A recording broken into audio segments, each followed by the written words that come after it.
कलिंग की गूंज। एक प्राचीन इंट्रोडक्शन। ओडिशा एक ऐसी जमीन है जिसकी कहानी बहुत पुरानी है। ये भारत के ईस्टर्न कोस्ट पर बसा हुआ है। पुराने जमाने में इस इलाके को कलिंग के नाम से जाना जाता था। कलिंग दूर दूर तक फेमस था। ये एक ताकतवर किंगडम था। इसके पास एक स्ट्रॉन्ग आर्मी थी और इसका मैरिटाइम ट्रेड भी खूब चलता था।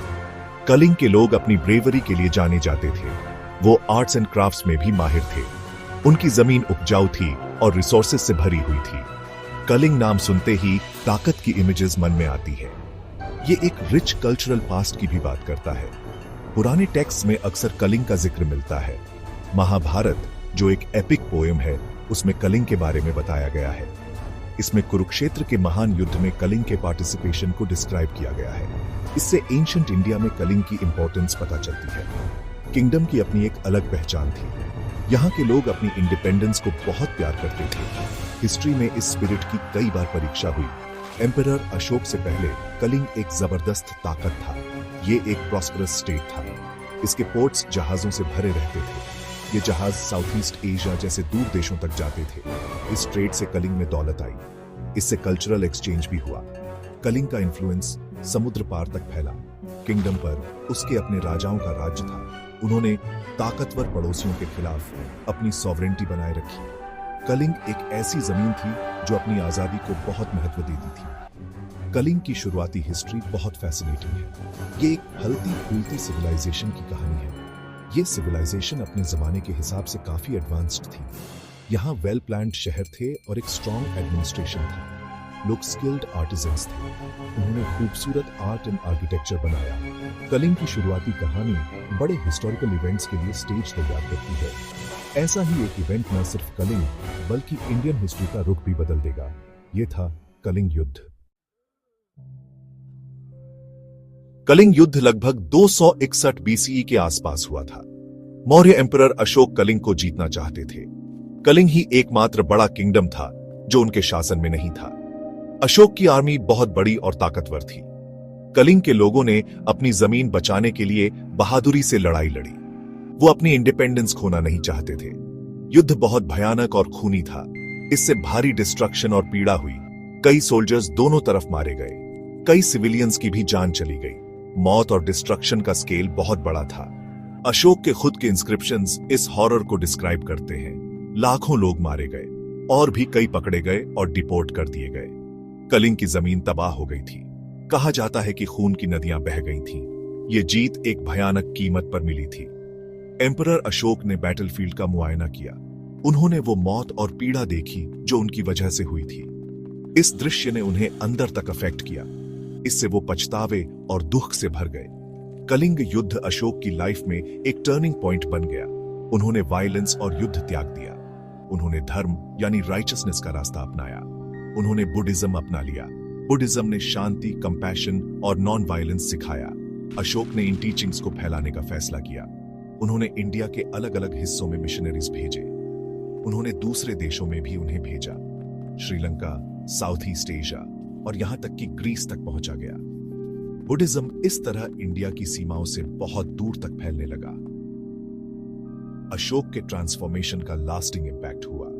उन्होंने अपने लोगों के वेलफेयर पर फोकस किया। उन्होंने इंसानों और जानवरों के लिए हॉस्पिटल बनवाए। उन्होंने पेड़ लगाए और कुएं खुदवाए। उन्होंने मॉरल कंडक्ट को प्रमोट करने वाले एडिक्ट्स जारी किए। ये एडिक्ट्स चट्टानों और पिलर्स पर लिखे गए थे। उन्हें आज भी देखा जा सकता है। कलिंग युद्ध ट्रैजिक होते हुए भी एक बड़े बदलाव का कारण बना। यीशु ने दुनिया भर में शांति का मैसेज फैलाने में मदद की। कलिंग ने अपनी पीड़ा में एक एम्परर को बदल दिया। मौर्य पीरियड के बाद कलिंग में नए शासकों का उदय हुआ।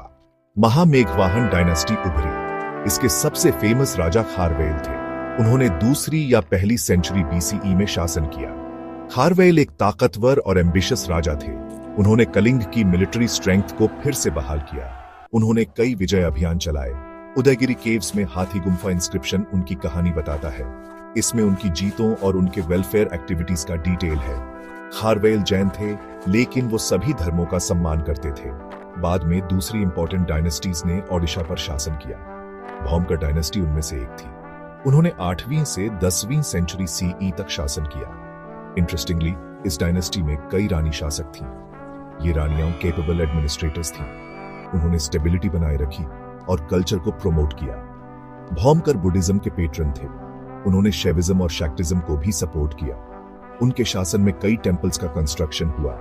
ये टेम्पल्स एक यूनिक आर्किटेक्चरल स्टाइल दिखाते हैं। ये पीरियड रिलीजियस टॉलरेंस के लिए जाना जाता था। सोमवंशी डायनेस्टी ने भौमकरों का स्थान लिया। उन्होंने 9वीं से 12वीं सेंचुरी सी तक शासन किया। सोमवंशी महान टेम्पल बिल्डर्स थे। उन्हें भुवनेश्वर में शानदार लिंगराज टेम्पल बनाने का क्रेडिट दिया जाता है। ये टेम्पल भगवान शिव को डेडिकेटेड है। ये कलिंग आर्किटेक्चर का एक मास्टरपीस है। सोमवंशियों ने ओडिशा के अलग अलग हिस्सों को यूनिफाई किया। उन्होंने एक स्ट्रॉन्ग किंगडम बनाया। उन्होंने संस्कृत लर्निंग और लिटरेचर को भी संरक्षण दिया। उनका युग टेम्पल आर्किटेक्चर के लिए एक गोल्डन एज था। गैप टू अस। इसके बाद ईस्टर्न गंगा डायनेस्टी प्रमुखता में आई। उन्होंने कई सेंचुरीज तक 11वीं से 15वीं सेंचुरी सी तक शासन किया। ये डायनेस्टी कोणार्क सन टेम्पल बनाने के लिए फेमस है। ये टेम्पल एक यूनेस्को वर्ल्ड हेरिटेज साइट है। इसका आकार सूर्य देव के एक विशाल रथ जैसा है। राजा नरसिंहदेव प्रथम ने यह मार्बल बनवाया था। ईस्टर्न गंगास ने पुरी में जगन्नाथ टेम्पल भी बनवाया। यह टेम्पल भारत की सबसे इंपॉर्टेंट पिलग्रिमेज साइट्स में से एक है। उनका शासन ओडिशा की कल्चरल और आर्किटेक्चरल अचीवमेंट्स में एक पीक था। सदियों बाद ओडिशा ने नई चैलेंजेस का सामना किया। ये इलाका धीरे धीरे मुगल इन्फ्लुएंस में आ गया। फिर कुछ समय के लिए मराठों ने इस पर कंट्रोल किया। 19वीं सदी की शुरुआत में ब्रिटिश ईस्ट इंडिया कंपनी ने कब्जा कर लिया। ओडिशा को अलग अलग प्रेसिडेंसीज के हिस्सों के रूप में बांट दिया गया और एडमिनिस्टर किया गया। इसे बेंगल, सेंट्रल प्रोविंसेस और मद्रास के बीच बांट दिया गया था। इस डिवीजन ने ओडिया लोगों के लिए मुश्किलें खड़ी कर दी। उनकी लैंग्वेज और कल्चर को निग्लेक्ट का सामना करना पड़ा। उन्होंने अपनी यूनिफाइड पॉलिटिकल आइडेंटिटी खो दी। ब्रिटिश रूल कुछ बदलाव लाया। नए एडमिनिस्ट्रेटिव सिस्टम्स लाए गए। रेलवेज और कम्युनिकेशन लाइंस बनाई गई। लेकिन इकोनॉमिक पॉलिसीज ने अक्सर लोकल इंडस्ट्रीज को नुकसान पहुंचाया। ओडिशा के ट्रेडिशनल सॉल्ट मैन्युफैक्चरिंग को नुकसान हुआ। अकाल पड़े, जैसे 1866 का भयानक 9 अंक दुर्भिक्ष। इस अकाल ने पॉपुलेशन के एक बड़े हिस्से को मार डाला। इसू ने ब्रिटिश एडमिनिस्ट्रेशन द्वारा इस क्षेत्र की निग्लेक्ट को हाईलाइट किया। ओडिशा के लोगों को एकता की जोरदार जरूरत महसूस होने लगी। एक अलग ओडिया स्पीकिंग स्टेट के लिए मूवमेंट शुरू हुआ। मधुसूदन दास जैसे लीडर्स ने की रोल निभाया। वो एक लॉयर, लेजिस्लेटर और एक विजनरी थे। उन्होंने टायरलेसली ओडिया स्पीकिंग क्षेत्रों को एकजुट करने के लिए काम किया। उन्होंने ओडिया लैंग्वेज और कल्चर को प्रमोट किया। उन्होंने मॉडर्न एजुकेशन और इंडस्ट्रियल डेवलपमेंट की भी वकालत की। 1903 में उत्कल सम्मेलनी या उत्कल यूनियन कॉन्फ्रेंस का गठन हुआ। इस ऑर्गेनाइजेशन ने एक अलग ओडिशा प्रोविंस के लिए मूवमेंट का नेतृत्व किया। ईसू ने जीवन के सभी क्षेत्रों के लोगों को एक साथ लाया। दशकों के स्ट्रगल के बाद मांग पूरी हुई। ओडिशा 1 अप्रैल 1936 को एक अलग प्रोविंस बना। ये लिंग्विस्टिक बेसिस पर बनने वाला पहला इंडियन स्टेट था। ये ओडिया लोगों के लिए एक हिस्टोरिक अचीवमेंट थी। इसू ने उनकी पॉलिटिकल आइडेंटिटी को बहाल किया। इसू ने उन्हें अपने डेवलपमेंट के लिए काम करने का एक प्लेटफॉर्म दिया। ओडिशा प्रोविंस का गठन एक लंबे और पीसफुल स्ट्रगल का नतीजा था। इसू ने एकता और परसेवरेंस की ताकत दिखाई। सेक्शन 5, विविधता की भूमि, ओडिशा का रिच ज्योग्राफी। ओडिशा का ज्योग्राफी डाइवर्स और खूबसूरत है। इसकी बे ऑफ बंगाल के साथ एक लंबी कोस्टलाइन है। ये कोस्टलाइन लगभग 485 किलोमीटर तक फैली हुई है। यहाँ पुरी और गोपालपुर जैसे कई खूबसूरत बीचेस हैं। कोस्टल प्लेन्स उपजाऊ हैं। ये बड़ी नदियों द्वारा जमा की गई सिल्ट से बने हैं। इन प्लेन्स में चावल की खेती बड़े पैमाने पर होती है। फिशिंग भी कोस्टल कम्युनिटीज के लिए एक इंपॉर्टेंट एक्टिविटी है। ये प्लेन्स घनी आबादी वाले हैं। ये ओडिशा का हार्टलैंड है। कोस्ट से अंदर की तरफ पहाड़ियां और प्लेटोज हैं। Eastern Ghats mountain range Odisha से होकर गुजरती है। ये पहाड़ियां फॉरेस्ट्स और मिनरल्स से भरपूर हैं। ये डाइवर्स फ्लोरा और फौना का घर है। कई इंपॉर्टेंट नदियां इन पहाड़ियों से निकलती हैं। हिली रीजन्स कम घनी आबादी वाले हैं। ये कई ट्राइबल कम्युनिटीज का घर है। इन कम्युनिटीज का फॉरेस्ट्स के साथ गहरा कनेक्शन है। यहाँ का लैंडस्केप ऊबड़ खाबड़ और पिक्चरेस्क है। ये इको टूरिज्म के लिए कई अपॉर्चुनिटीज देता है। ओडिशा को कई नदियों का आशीर्वाद मिला है। महानदी स्टेट की सबसे बड़ी नदी है। ये ओडिशा के दिल से होकर बहती है। ये एग्रीकल्चर और इंडस्ट्री के लिए लाइफलाइन है। हीराकुड डैम दुनिया के सबसे लंबे डैम्स में से एक महानदी पर बना है। दूसरी इंपॉर्टेंट नदियों में ब्राह्मणी, बैतरणी और सुवर्णरेखा शामिल है। ये नदियां इरिगेशन के लिए पानी लाती हैं। ये हाइड्रो इलेक्ट्रिक पावर जनरेशन को भी सपोर्ट करती है। ये स्टेट की इकोनॉमी में क्रूशियल रोल निभाती है। गैप 2S स्टेट में महत्वपूर्ण लेक्स भी है। चिल्का लेक भारत का सबसे बड़ा कोस्टल लगून है। ये दुनिया का दूसरा सबसे बड़ा है। चिल्का अपनी रिच बायोडाइवर्सिटी के लिए फेमस है। ये माइग्रेटरी बर्ड्स के लिए एक हेवन है। सर्दियों में साइबेरिया और सेंट्रल एशिया से हजारों पक्षी यहाँ आते हैं। लेक एक बड़ी फिशिंग कम्युनिटी को सपोर्ट करता है। ये एक मेजर टूरिस्ट अट्रैक्शन है। अंशुपा लेक एक और इम्पोर्टेंट फ्रेश वाटर लेक है। ओडिशा का विविध जियोग्राफी इसके रिच नेचुरल हेरिटेज में योगदान देता है। सेक्शन 6 पहले लोग, ट्राइबल हेरिटेज और स्थायी ट्रेडिशंस। ओडिशा एक बड़ी ट्राइबल पॉपुलेशन का घर है। स्टेट में 62 डिफरेंट ट्राइबल कम्युनिटीज हैं। हर ट्राइब की अपनी यूनिक कल्चर और ट्रेडिशंस हैं। वे अलग अलग लैंग्वेजेस और डायलेक्ट्स बोलते हैं। कुछ प्रमुख ट्राइब्स में संथाल, कोंद, सौरा और बोंडा शामिल हैं। ये कम्युनिटीज सदियों से पहाड़ियों और फॉरेस्ट में रहती आ रही हैं। उन्हें नेचर की गहरी समझ है। उनकी जिंदगियां अपने आसपास के एनवायरनमेंट से गहराई से जुड़ी हुई हैं। ट्राइबल आर्ट एंड क्राफ्ट बहुत वाइब्रेंट और डाइवर्स है। सौरा लोग अपनी इंट्रिकेट वॉल पेंटिंग्स के लिए जाने जाते हैं। ये पेंटिंग्स उनके डेली लाइव्स, रिचुअल्स और बिलीफ्स को दर्शाती है। कोंद ट्राइब अपने डोंगरिया कोंद शॉल्स के लिए फेमस है। ये शॉल्स खूबसूरत जियोमेट्रिक पैटर्न्स के साथ हैंड वोवन होते हैं। ट्राइबल ज्वेलरी भी यूनिक होती है। ये अक्सर बीड्स, शेल्स और मेटल्स जैसे नेचुरल मटेरियल्स से बनी होती है। म्यूजिक और डांस ट्राइबल लाइफ के इंटीग्रल पार्ट्स हैं। वे फेस्टिवल्स और सेरेमनीज के दौरान ट्रेडिशनल डांसेस करते हैं। ट्राइबल सोसाइटीज में अक्सर उनके अपने गवर्नेंस के सिस्टम होते हैं। उनके पास विलेज काउंसिल्स होती हैं जो डिस्प्यूट्स सुलझाती हैं। वे सोशल ऑर्डर बनाए रखते हैं। मेडिसिनल प्लांट्स का उनका ट्रेडिशनल नॉलेज बहुत विशाल है। वे अपनी लाइवलीहुड के लिए फॉरेस्ट प्रोडक्ट्स पर निर्भर रहते हैं। इसमें फूड, फॉडर और हाउसिंग के लिए मटेरियल्स शामिल हैं। उनका जमीन से कनेक्शन स्पिरिचुअल है। वे नेचर गॉड्स और स्पिरिट्स की पूजा करते हैं। फॉरेस्ट्स और माउंटेन्स उनके लिए सेक्रेड हैं। नेचर के प्रति ये रेवरेंस उनके वर्ल्ड व्यू का एक की पार्ट है। हालांकि ट्राइबल कम्युनिटीज आज कई चैलेंजेस का सामना कर रही है। डिफॉरेस्टेशन और माइनिंग उनके हैबिटेट्स के लिए खतरा है। डेवलपमेंट प्रोजेक्ट्स के कारण डिस्प्लेसमेंट एक बड़ी चिंता है। मॉडर्नाइजेशन उनके ट्रेडिशनल वे ऑफ लाइफ के लिए अपॉर्चुनिटीज और थ्रेट्स दोनों लाता है। उनके राइट्स की रक्षा के लिए एफर्ट्स किए जा रहे हैं। गवर्नमेंट उनके यूनिक कल्चरल हेरिटेज को प्रिजर्व करने के लिए काम कर रही है। इंक्लूसिव डेवलपमेंट के लिए ट्राइबल कम्युनिटीज का एम्पावरमेंट इंपॉर्टेंट है। उनकी एंशिएंट विजडम हमें सस्टेनेबल लिविंग के बारे में बहुत कुछ सिखा सकती है। सेक्शन 7 पुराने जमाने की यात्राएं, मैरीटाइम ट्रेड और बाली यात्रा लेगेसी। ओडिशा का एक शानदार मैरीटाइम हिस्ट्री रहा है।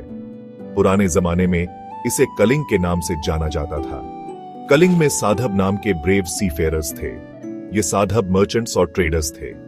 वे बोईता नाम के बड़े जहाजों में सेल करते थे। वे दूर देशों की ट्रैवल करते थे। इन देशों में बाली, जावा और सुमात्रा जैसे साउथ ईस्ट एशियन आइलैंड्स शामिल थे। वे श्रीलंका और दूसरे रीजन्स के साथ भी ट्रेड करते थे। इस मैरीटाइम ट्रेड से कलिंग में खुशहाली आई। साधब तरह तरह के गुड्स का ट्रेड करते थे। वे टेक्सटाइल्स, स्पाइसेस, प्रीशियस स्टोन्स और हैंडीक्राफ्ट्स एक्सपोर्ट करते थे। वे ऐसे गुड्स इंपोर्ट करते थे जो कलिंग में अवेलेबल नहीं थे। इस ट्रेड से कल्चरल एक्सचेंज हुआ। कलिंग की कल्चर ने साउथ ईस्ट एशिया को इन्फ्लुएंस किया। हम वहां आर्ट, आर्किटेक्चर और ट्रेडिशंस में ये इन्फ्लुएंस देख सकते हैं। साधब स्किल्ड नेविगेटर्स थे। वे अपनी वॉयजेस के लिए सितारों और हवाओं की समझ का इस्तेमाल करते थे। उनकी जर्नीज लंबी और अक्सर डेंजरस होती थी, फिर भी वे ब्रेवली निकल पड़ते थे। इन एंशिएंट वॉयजेस को याद करने के लिए ओडिशा बाली यात्रा मनाता है। बाली यात्रा का मतलब है बाली की यात्रा। ये कटक में मनाया जाने वाला एक बड़ा फेस्टिवल है। ये महानदी नदी के किनारे होता है। फेस्टिवल अक्टूबर या नवंबर में मनाया जाता है। ये कार्तिक पूर्णिमा के दिन शुरू होता है। लोग कागज या केले के तने से बनी छोटी किश्तियां, मिनिएचर बोट्स तैराते हैं। इन बोट्स में जलते दिए, पान के पत्ते और पटाखे होते हैं। ये साधुओं को दी गई विदाई का सिंबल है। बाली यात्रा अब एक बड़ा ट्रेड फेयर है। ये हजारों विजिटर्स को अट्रैक्ट करता है।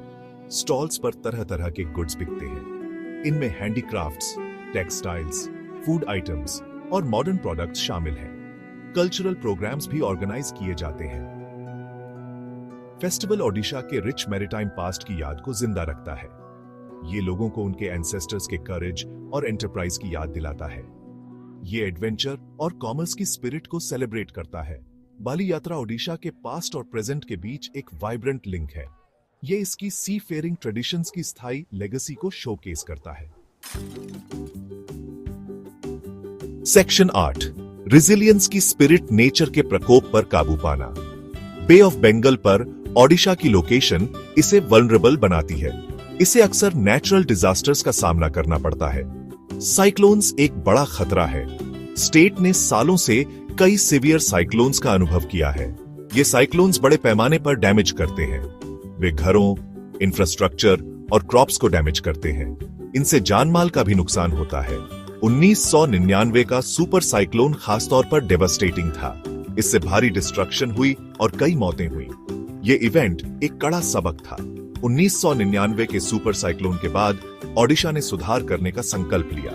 स्टेट ने डिजास्टर प्रिपेयर्डनेस पर फोकस किया। इसू ने अर्ली वार्निंग सिस्टम्स में इन्वेस्ट किया। इसू ने कोस्ट के किनारे साइक्लोन शेल्टर्स बनाए। इवैक्यूएशन प्लान्स तैयार किए गए। कम्युनिटी पार्टिसिपेशन को इनकरेज किया गया। मॉक ड्रिल्स रेगुलरली किए जाते हैं। इन मेजर्स का मकसद जानमाल के नुकसान को कम करना है। Odisha state disaster management authority या OSDMA की स्थापना की गई। ये डिजास्टर रिस्पांस एफर्ट्स को कोऑर्डिनेट करता है। इन एफर्ट्स के रिजल्ट्स दिख रहे हैं। साइक्लोन्स को मैनेज करने की ओडिशा की एबिलिटी में काफी सुधार हुआ है। 2013 में फाइलिन और 2019 में फानी जैसे हालिया साइक्लोन्स के दौरान टाइमली इवैक्यूएशंस ने हजारों जानें बचाई। स्टेट मशीनरी ने एफिशिएंटली काम किया। इंटरनेशनल ऑर्गेनाइजेशंस ने ओडिशा के डिजास्टर मैनेजमेंट मॉडल की तारीफ की है। ये मॉडल प्रिपेयर्डनेस, क्विक रिस्पांस और कम्युनिटी इन्वॉल्वमेंट पर जोर देता है। ये दिखाता है कि प्लानिंग और डिटर्मिनेशन से डिजास्टर इंपैक्ट्स को कम किया जा सकता है। ओडिशा के लोगों ने गजब की रेजिलियंस दिखाई है। वे करेज के साथ मुश्किलों का सामना करते हैं। हर डिजास्टर के बाद वे अपनी जिंदगियां फिर से बनाने के लिए कड़ी मेहनत करते हैं। गवर्नमेंट रिकंस्ट्रक्शन के लिए सपोर्ट देती है। घर फिर से बनाए जाते हैं। लिवलीहुड्स बहाल की जाती है। फोकस सिर्फ रिबिल्डिंग पर नहीं बल्कि बिल्डिंग बैक बेटर पर है। इसका मतलब है डिजास्टर रेजिलिएंट इंफ्रास्ट्रक्चर बनाना। डिजास्टर मैनेजमेंट में ओडिशा की जर्नी इंस्पायरिंग है। ये अपने लोगों की रक्षा करने और नेचर द्वारा खड़ी की गई चैलेंजेस पर काबू पाने की स्ट्रॉन्ग विल दिखाता है। सेक्शन 9, उभरता ओडिशा, एंशिएंट रूट्स वाला एक मॉडर्न स्टेट। आज ओडिशा एक चलता फिरता प्रोग्रेस करता स्टेट है। ये कई फील्ड्स में सिग्निफिकेंट प्रोग्रेस कर रहा है। स्टेट गवर्नमेंट डेवलपमेंट पर फोकस्ड है। इसका एम अपने सिटीजन्स की लाइव्स को इंप्रूव करना है। प्रैग्मेटिक गवर्नेंस पर जोर है। इसका मतलब है प्रैक्टिकल और result oriented policies. Odisha various sectors में इन्वेस्टमेंट अट्रैक्ट कर रहा है।